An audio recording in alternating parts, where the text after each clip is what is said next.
नमस्कार, एमएच1 न्यूज में आपका स्वागत है। मैं हूं शरद अवस्थी। दिल्ली में एनडीएमसी के एक अधिकारी की हत्या कर दी गई।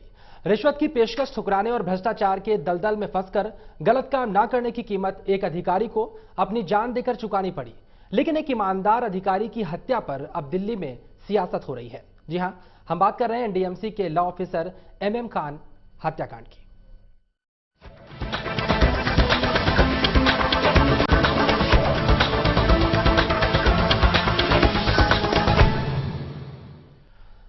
तो दिल्ली पुलिस ने दावा किया है कि एनडीएमसी के लॉ ऑफिसर एमएम खान की हत्या के पीछे रमेश कक्कड़ नाम के एक होटल मालिक का हाथ है। इन सब के बीच मामले में उस वक्त नया मोड़ आ गया जब आम आदमी पार्टी ने एनडीएमसी के वाइस चेयरमैन और बीजेपी नेता करण सिंह तंवर की एक चिट्ठी का हवाला देते हुए इस मामले में उनका नाम भी ले लिया। देखते हैं रिपोर्ट।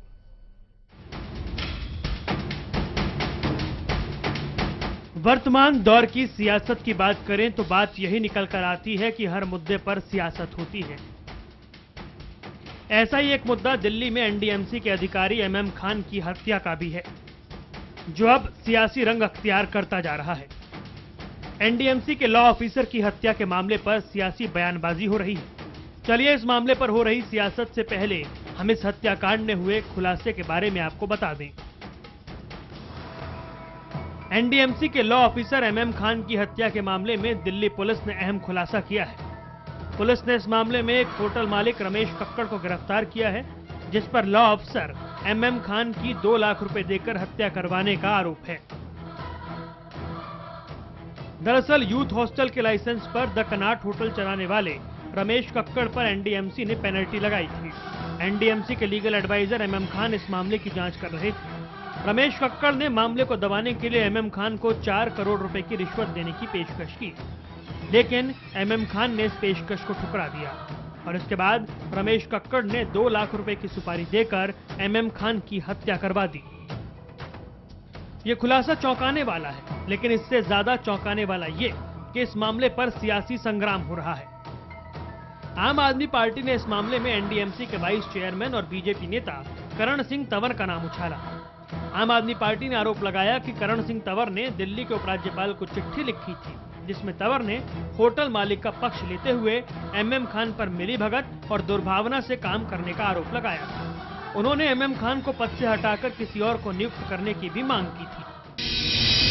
इसी के दूसरे पैराग्राफ में लिखा हुआ है एमएम खान साहब के बारे में कि he is acting in a biased manner in favour of NDMC. Bhajpa नेता करण सिंह तंवर एनडीएमसी के वाइस चेयरमैन हैं। इन दोनों की जिम्मेदारी क्या है? इन दोनों की जिम्मेदारी है कि एनडीएमसी के हितों की रक्षा करना। लेकिन जब एमएम खान साहब एनडीएमसी के हितों की रक्षा करने में लगे हुए हैं, तो करण सिंह तंवर को इससे तकलीफ हो रही है। वहीं करण सिंह तंवर ने आरोपों पर सफाई भी दी और आम आदमी पार्टी पर निशाना भी साधा। उन्होंने कहा कि वो लोगों की समस्याओं को लेकर रोजाना 200 से 300 चिट्ठियां लिखते हैं। तंवर ने कहा कि मैंने निष्पक्ष जांच की मांग करते हुए चिट्ठी लिखी थी और आम आदमी पार्टी इस मामले में राजनीति कर रही है। आम आदमी पार्टी का सबको मालूम है कि किस तरह से झूठ और ब्लफ करने के बेस पर ये टिकी हुई है। इनका काम है लोगों को ब्लफ करना, गुमराह करना और झूठे और मनगढ़ंत और बेबुनियाद ऐसे एलिगेशंस लगाकर जो हैं दूसरों की छवि को धूमिल करना। ये तो प्रधानमंत्री तक को नहीं छोड़ते। लेकिन वहीं दिल्ली के सीएम अरविंद केजरीवाल ने एमएम खान के परिजन को 1 करोड़ की आर्थिक सहायता देने का ऐलान किया है। दूसरी ओर केंद्रीय गृह मंत्रालय ने 25 लाख रुपए की आर्थिक सहायता देने का ऐलान किया। जाहिर है इस मामले पर सियासत हो रही है, लेकिन देखना ये है कि एक ईमानदार लॉ ऑफिसर की हत्या के मामले पर जारी ये सियासत क्या रुख अख्तियार करती है। Bureau report, MH one news. तो एक ईमानदार अधिकारी की हत्या हुई है, लेकिन अब दिल्ली के अंदर इस पर सियासत शुरू हो चुकी है। आरोप लग रहे हैं बीजेपी नेता करण सिंह तंवर पर। आम आदमी पार्टी ने प्रेस कॉन्फ्रेंस की और गंभीर आरोप लगा दिए, लेकिन इन तमाम आरोपों पर सफाई देने के लिए इस वक्त हमारे साथ खुद मौजूद हैं बीजेपी के नेता और एनडीएमसी के वाइस चेयरमैन करण सिंह तंवर जी। करण जी, आपका बहुत बहुत स्वागत है। मेचवन न्यूज में है। पूरी सियासत इस पूरे मामले में किस तरह से हो रही है, ये हमने पूरी रिपोर्ट में दिखाया। एक गंभीर आरोप आपके ऊपर लगाया गया है। आम आदमी पार्टी के नेताओं ने प्रेस कॉन्फ्रेंस की और ये आरोप लगा दिया आपके ऊपर कि आपने कहीं ना कहीं जो ईमानदार ऑफिसर था उसके विरोध में एक चिट्ठी लिखी थी राज्यपाल को, और कुछ स्टैंडियाज के बारे में भी यहां पर कहा कि जिसमें आपने कहा कि वो एनडीएमसी का पक्ष ले रहे हैं। क्या सफाई आप देंगे? क्या इस तरह की कोई चिट्ठी आपने लिखी थी, और क्या इस चिट्ठी में वाकई खान साहब के ऊपर कार्रवाई करने की बात या इस पूरे मामले में कहीं ना कहीं उनको दोषी बताने की आपने कोई सिफारिश की थी? ऐसा है कि मैंने चिट्ठी जरूर लिखी थी, और मेरे पास 200-300 लोग जिस तरह से आते हैं काम कराने के लिए, तो किसी को तो मैं किसी के लिए टेलीफोन करता हूं, किसी को चिट्ठी देता हूं, और सभी लोगों की सेटिस्फैक्शन के लिए, उनको संतुष्ट करने के लिए ये सब मुझे करना पड़ता है। 40 साल से, जब से मैं राजनीतिक इस उसमें आया हूं, तब से मेरी प्रैक्टिस रही है कि कोई भी व्यक्ति जो मेरे घर पर आता है निराश होकर नहीं लौटे, और उसी के कारण से, उसी के मद्देनजर, कोई छोटा हो, गरीब हो या किसी भी तबके का हो, मैं उसकी समस्या के समाधान के लिए, अगर कहीं इनजस्टिस होता है, कहीं पर कोई अन्याय होता है, तो उसके लिए संघर्ष भी करता हूं। और इसी के निमित्त मेरे पास कुछ लोग आए, उन्होंने कहा कि हमारे साथ तंवर साहब इनजस्टिस हो रहा है, और इनजस्टिस भी मामूली नहीं बल्कि सीवियर इनजस्टिस है। जब उन्होंने मुझे ये बताया और मैंने उनसे कहा कि बताओ कैसे इनजस्टिस हो रहा है, तो उन्होंने कहा कि क्योंकि ये मामला कोई और थर्ड पार्टी के साथ नहीं है, एनडीएमसी वर्सेस होटल वाला, मतलब पार्टी दो हैं, एनडीएमसी और होटल वाला, इसके बीच का डिस्प्यूट है।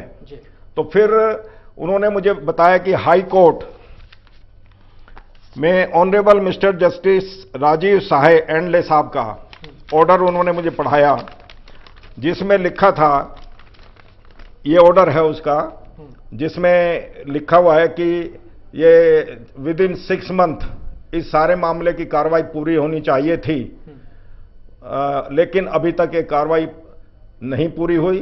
6 महीने का समय भी गुजरने वाला है 1-2 दिन के अंदर, लेकिन ये आप इसकी कार्रवाई को नहीं कर सके। ये उन्होंने अपने ऑर्डर में, जो सहाय साहब ने, माननीय जस्टिस साहब ने अपना 9 मार्च के ऑर्डर में ये बात कही, और उन्होंने ये भी कहा फर्दर कि, पहला ऑर्डर मैं पढ़ के बता रहा हूं, I find that this court in judgment dated 11 September 2015 had directed the proceedings before the state officer to be concluded within 6 months, therefrom the said period of 6 months has nearly expired but the proceedings are still pending consideration।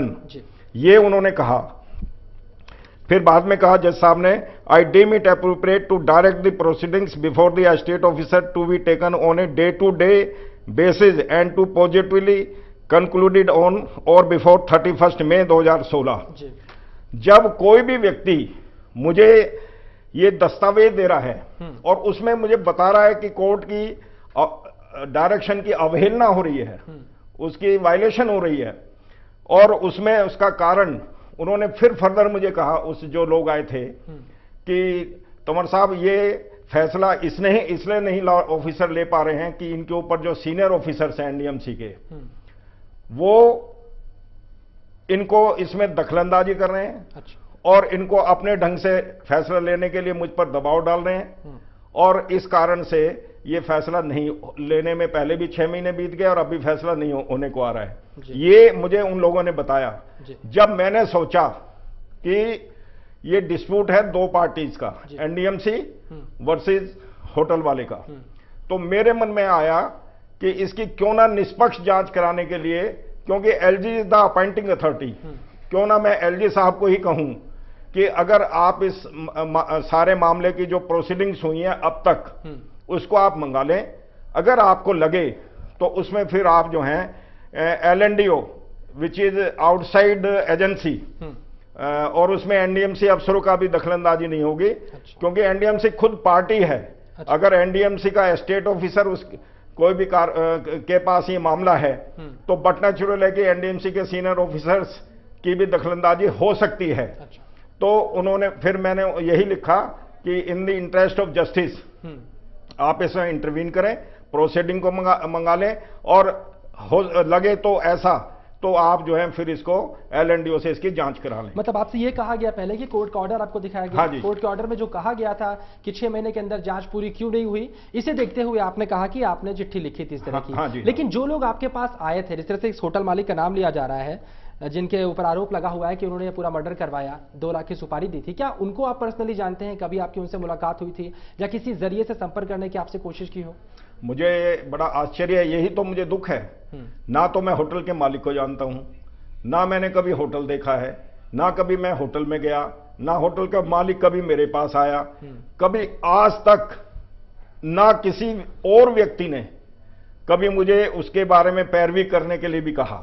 कोई कभी ऐसी बात नहीं हुई। बस हुआ तो हुआ ये कि कुछ लोग आए, उन्होंने मुझे बताया, इनजस्टिस मुझे इसमें दिखाई दिया। क्या होटल के मालिक आपके पास खुद आए थे? नहीं, मेरे पास वो नहीं है, क्योंकि मैं तो उनको जानता ही नहीं हूं, अभी तक मैं नहीं जानता हूं। और ना मैंने कहा कि इस जिंदगी में, इस जीवन में मैंने शक्ल भी नहीं देखी उस आदमी की, वो होटल का मालिक कौन है और जिसने ये सारा दर्दनाक कांड किया। बल्कि मैं तो इसकी भर्त्सना करता हूं। मुझे दुख है कि खान साहब एक इतने अच्छे इंसान थे। मैंने कहीं इस लेटर में करप्ट नहीं कहा उनको, ये भी नहीं कहा कि करप्ट है और इसकी जांच जो दूसरे को दे दी जाए। मैंने कहा कि under pressure of the senior high officers वो जांच जो है ढंग से नहीं कर पा रहे हैं। अच्छा। इसलिए इसकी जांच जो है थर्ड एजेंसी को दे दी जाए, जहां पर कोई इंटरेस्टेड पार्टी भी नहीं होगी और निष्पक्ष जांच हो जाएगी, और जिससे दूध का दूध और पानी का पानी हो सके। बिल्कुल। आम आदमी पार्टी के नेता फिर आप पर आरोप क्यों लगा रहे हैं इस तरह का? कह रहे हैं कि आप प्रेशर डाल रहे थे, लगातार चिट्ठी आप लिख रहे थे, क्या आपको लगता है? आम आदमी पार्टी का मुझे बड़ा दुख है कि कल यहां पर 2 लोग आए और एक कांग्रेस का था, वो तो बेचारा, उसकी तो जमानत जब्त हो गई थी इस बार इलेक्शन में, वो तो इसलिए थोड़ा खार खाए बैठा था, उसको एक अपनी भड़ास निकालनी थी। एक दूसरा आम आदमी पार्टी का विधायक जो इसमें सुरेंद्र सिंह है, ये कल बदतमीजी पूर्ण यहां से बोल रहे थे और उनको ये भी नहीं पता कि किसके खिलाफ कैसे बोलना चाहिए, या एक मैनर्स तो कम से कम मैनर्स तो होने चाहिए बातचीत करने में या अपनी बात को कहने के लिए। लेकिन जिस तरह से उन्होंने बकवास की और जिस तरह से यहां पर अपना वर्जन रखा, मुझे अत्यंत दुख है।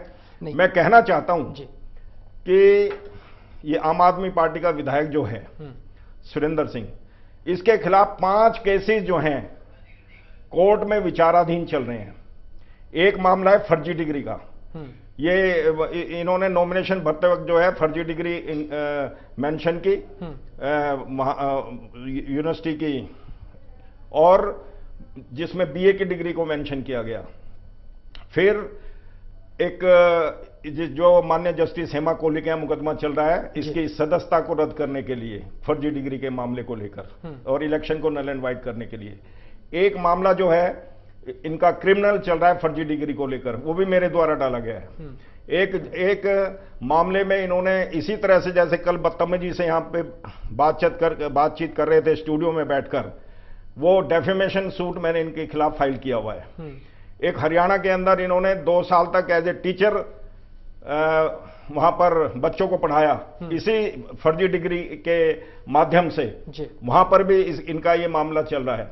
एक इलेक्शन पिटीशन में जहां पर इनको जो है क्या नाम है, इनकी सदस्यता रद्द करने के लिए ऑफिस ऑफ प्रॉफिट का मामला है, वो भी चल रहा है। जिस व्यक्ति के ऊपर इतने सारे गंभीर और संगीन आरोप हों और उनके खिलाफ जो है ऐसे आपराधिक मामले चल रहे हों, आप अंदाजा लगा सकते हो कि वो आदमी कितना सच बोलता है। अच्छा। ये मैं आपको बताना चाहता हूं। बिल्कुल, ये मामले थोड़े दूसरे हैं, लेकिन फिर भी आप इस तरह की बात कर रहे हैं, वो मामले थोड़े अलग हैं, उनके बारे में हम बाद में चर्चा कर लेंगे। लेकिन हम कल आपसे भी, जैसे आपने जिक्र किया यहाँ पर, जिस तरह से चर्चा हो रही थी, हमने आपके पास भी OB मैंने भेजी थी, बातचीत करने की आपसे कोशिश कर रहे थे, आपका वर्जन भी मिल जाए। हालांकि कल हम वर्जन नहीं ले पाए, इसलिए आज आपका वर्जन ले रहे हैं और तमाम बातों को अपनी तरफ से आप रख भी सकते हैं।